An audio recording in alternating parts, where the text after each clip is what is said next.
Hi, Lina. Hi, Hiroshi. Hi, thank you very much for today. Oh, it's my pleasure. Yeah, how are you? I'm fantastic. And yourself? Fine, thank you. Well, now you are now living in Dubai, and it's a business center over there. And please tell me about the corona pandemic right now over there. Yes. Obviously, the United Arab Emirates and Dubai in general has was affected like many other countries during the pandemic.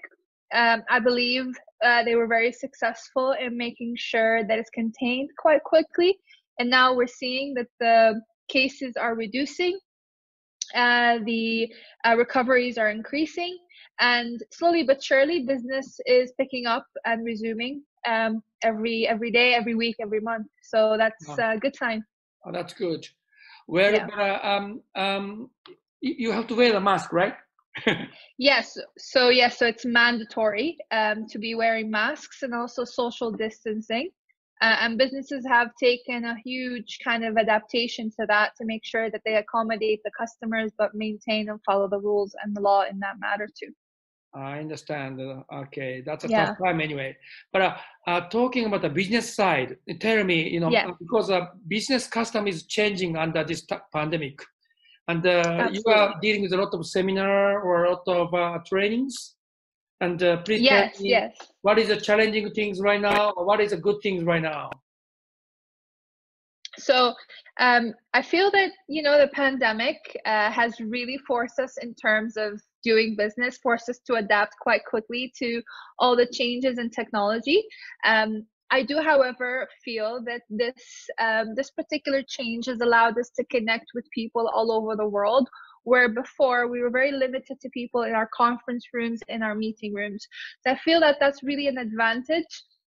For me personally, I've spoken to people in over 50 countries in the last couple of months, and that's only been possible because we're able to have this virtual interaction.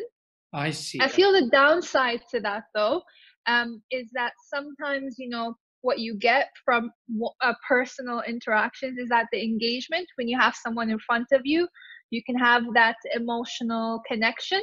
And Mm, sometimes that barrier can be broken if you're connected with someone virtually. So I think that's just the downside to it in I terms of, understand very how well. businesses function now. Yeah. Just 30 minutes ago, I did one seminar, and of Okay. course, it is really tough to maneuver the machines and also people's feelings. Absolutely. Absolutely. And I feel sometimes people are not 100% focused. When they're in front of you, you've got that presence, you're moving around, you can interact.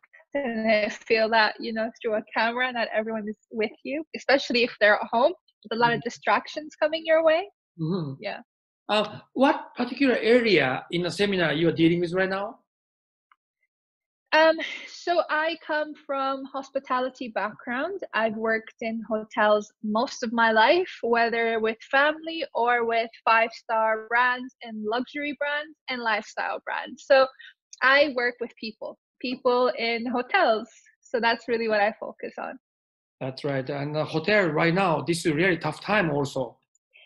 Tourism, yes. Mm. Tourism industry in general took a very big hit Mhm. during the pandemic, but I felt like people are kind of becoming very, very good at adapting to different situations and adjusting the services that they provide to customers. So it's no longer obviously tourism, external tourism. Now they're kind of focusing on internal ways to accommodate the people, obviously the citizens that are living in the country.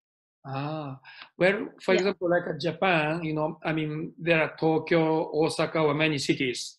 But, Yeah. your country is really like a Dubai is a really a big center.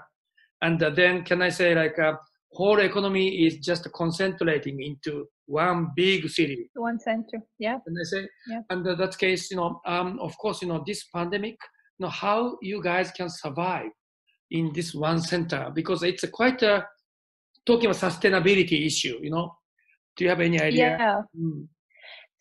To be honest, I feel like it's gonna be a while before it comes back.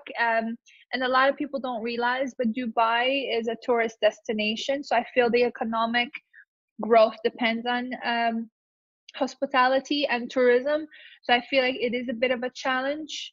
And what we've noticed is that there have been a lot of businesses where they collaborated. I'll give you an example. So during the pandemic, obviously restaurants that are open to the public will no longer be able to serve customers in their dining area.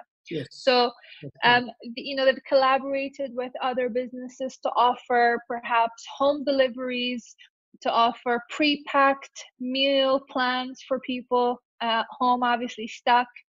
During a period in the beginning of the pandemic, we were on lockdown, on full 24-hour lockdown for a couple of weeks. And so you couldn't actually leave unless you had permission to leave the house. And so a lot of restaurants, what they've done is, obviously there's no guests coming in. How can we serve the customers? So they thought outside the box a little bit, and they came up with great initiatives. And now the initiatives are actually welcomed, even though the lockdown has been lifted. Yeah. But you'll see slowly but surely, there is that support and relief also from the government as well. I feel it will be a couple of months. Maybe something will come back to semi-normal beginning of 2021. But we are noticing a little bit of a change here in Dubai. About a few days ago, they've actually released a statement to say that now our borders are open and the airport is open as well. So you'll see slowly but surely, hopefully, things coming back to a bit of a normalcy. Yeah. How do you think, personally, what is the future of the Dubai, particularly after this pandemic, and what is the future? I mean, of course, Dubai is a famous city as a financially or economically, hotel business too. But yes.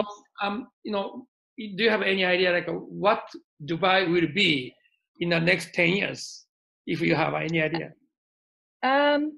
It's quite difficult to really predict what can happen. I can tell you, though, that if there was influence on using technology as a mode of connecting people, I feel that in the next couple of years, there's going to be a lot of development that are focused on remote business, remote connections, technology. I feel that that's really taking artificial intelligence, virtual reality coming into place. So it's already here and we see it in a lot of the businesses, but I feel like it's going to be across all businesses. I do feel the financial and business element remains. However, it's quite difficult to kind of predict what will happen in the next couple of years. But I don't imagine it being, I imagine it being very innovative and very different. I'm not quite sure if you follow the news here, but on Friday, so 2 days from now, the UAE will launch its first mission to Mars. It's called Hope Mission. So they are going to be the first ever Arab country to go to Mars. So obviously we're seeing that the pandemic really ignited a lot of speed and innovation to This is a fantastic dream too. Yes, it is. It's huge, not just for the Emirati nationals, but also all of us residents that have lived here and called this our home for the last decade. It's a great honor to be a part of it, and I'm really looking forward to being a part of it. This is a big news anyway. And then, I have a question because, this kind of a new technology to the space and everything, Dubai as a country will lead it, or you guys will collaborate with the United States or other countries? To be honest, I feel that, the United Arab Emirates as a country have had a goal and a dream to go to Mars. I believe they did collaborate in terms of consultants and industry leaders when it comes to that, but there are quite a lot of smart intelligence UAE Emiratis and nationals and residents here that are quite possible to make that happen. So of course you have to collaborate and use partnerships that you have and allies. But I do believe it is a strong case in terms of the UAE being able to put that through. Oh, that's good news. Good to Yes. hear that. I hope it will Yes. be successful. I'm more happy to share with you the link so you can watch it at a later stage. I'm quite excited for Friday. Mm-hmm. Yeah, let's keep communicating it. Okay. Absolutely, yes. Absolutely. Lastly, do you have any message to the Japanese or world under this pandemic and for future or such kind of things? If you have any messages. I'm quite a positive person and I'm very optimistic. So my message would be that this time that has this pandemic, whether it's health related or whether economically, I feel that we are really strong human beings. We are built to overcome any obstacles we have.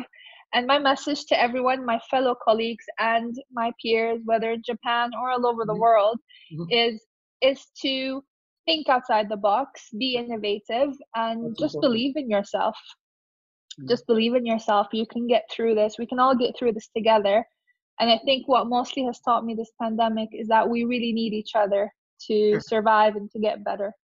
Yeah, I agree. Totally agree. Yeah, please stay healthy. And also, I hope that Mars mission will be successfully done. And also, everything will be really good. Thank you so much, Hiroshi. Okay, bye-bye. Thank you very much. Bye. Thank you. いかがでしたでしょうか？リナ・ヨシフさん、ドバイですね。アラブ首長国連邦ですね。で、ここはですね、今度ね、火星にミッションを、っていうかな、火星に向けて探査機を打ち上げるというね、非常にアグレッシブな、ことをこれからやるっていうね、このコロナの中で経済的にはいろいろ大変なんですけど、未来に向けていろんなことを模索している国なんですよね。ドバイといったら、ものすごくね、経済的にも中心で、今の彼女を見ててもお分かりのようにね、アラブというと、どちらかというとちょっとステレオタイプなイメージがあって、男性と女性との関係の中でもね、どちらかというと男性優位の社会じゃないかなとか、いろんなステレオタイプあるんですけどね、このドバイの中で彼女は非常にプロフェッショナルなね、女性として活躍してますよね。で、アバイアっていうかこういうものもつけずに、もう本当に自然な感じで、活躍されているのが非常に印象的ですよね。コロナも確かにね、国を今、苦しめてて、皆さんマスクをちゃんとしないといけないというようなことを話してくれてましたけどね。彼女自身はね、ホテル関係のいろんなね、ビジネスコンサルティングをやってる、そういうお仕事をしてるんですよね。これからコロナの後の次のニューノーマルに向けてね、いろいろと研修とかもやってるんですけど、その中で、難しいこととか、楽しいこととか、世界中の人とコンタクトが自由にできるようになったのはいいことなんだけども、一人一人の感情とね、向き合うというのは非常に難しい。これはまさにね、本当にこれからの課題かなというふうに思いますよね。また次の国に行ってみます。